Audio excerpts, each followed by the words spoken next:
Today we'll be doing a upper limb tension test, number 1. There's 2 and 3, but number 1 is biasing a median nerve, 2 is radial, and 3 is ulnar.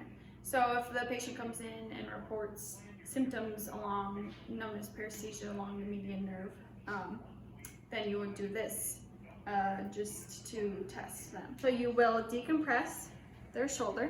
You'll put them into abduction of the shoulder, external rotation, supination of the wrist, full supination, and then extension of the fingers. If they feel this right here, then you will stop and know that's positive.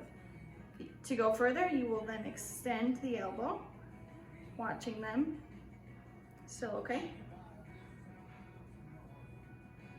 Fully extend and back. And I can tell that she's wincing a little bit, so I won't go any farther. But in order to take this one step further, you would then ask them to put their ear to their shoulder, and that puts the nerve even on more stretch.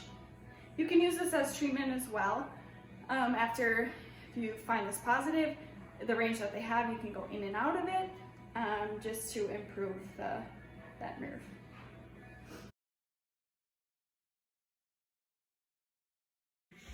Next we'll be doing a manual therapy of the spine. I am choosing to do central, posterior, to anterior. This can be used for patients who may have bilateral pain or midline pain of their spine. You can pick whatever segment that they complain of. So I'm going to find C7 and then I'm going to go up 1. So I'll be on C6 just forward. I'm going to put both of my thumbs on that spinous process, and I'm just going to give a posterior to anterior mold. Obviously first start with grade 1 and then work your way up. Might notice that they might have some muscle spasms, or if it's too painful, then you know you need to back off.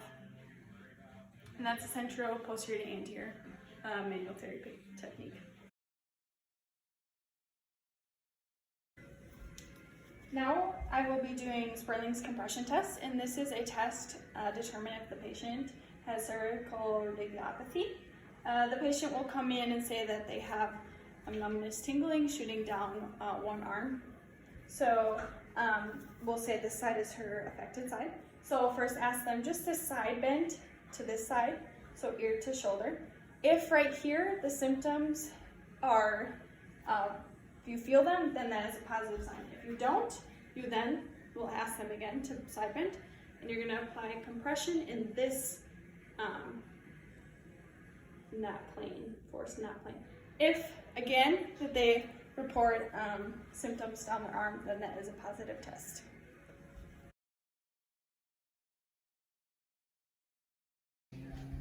This test is to test for upper cervical instability. It is called the modified sharp Purser test. So first, you will want to palpate to find C2. You just want to see if they have instability up at C1, C2. Could have been from accident, motor vehicle accident, could have been just were born with it. We just want this area to be stable. So palpate the base of the skull. And then C1's quite hard to find. So then the next probable one, C2. You can always go from bottom and count your way up. You will have a pincer grasp at C2. Other hand then comes on the forehead. You will give a posterior force. And you will, if they have reproduction of symptoms or pain, then that is positive. And also just to see the excess displacement when you do this movement, that would also be a positive sign.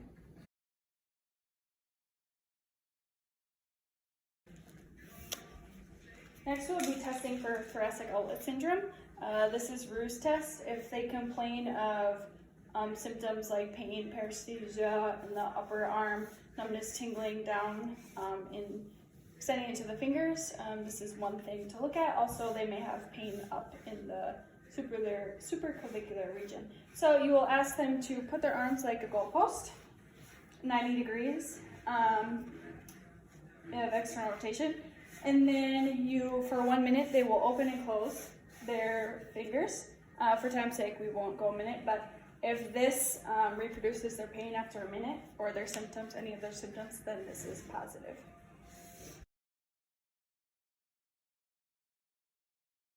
The last one we are going to do today is high velocity manipulation. And before you do any of these, you need to ask the patient if they can get into supine on their back, and you will take them their head off the table and just look for nystagmus in their eyes. We want that to not be present, just for vertebral artery insufficiency. You know, we could make that worse. Those type of things. So first and foremost, make sure you check that. So I'll do the setup today. So I'll have you, for thoracic, I'll have you lay on your stomach, please. And then you'll have them come off the table as far as they can. Yep, and this arm will be laying off, and this arm will be right next to them. This can be done for people who maybe have lack of mobility in the T1 area, or you know, in that general area, just to free up, get the spine moving a little bit more freely. So can I have you turn your head to the side and look this way, look to the right. Good, and can I have you up a little? Okay, good. So then I'm gonna palpate and find T1. And then I'm going to take my, keep my thumb on T1, and then I'm going to take my pointer finger, kind of diagonal, and I'm just going to like pick her up this way, okay? And then I'm going to give a thrust this way. But I already did a cavitation on her today, so I'm not going to do that. Feel free to do whatever side that you would like.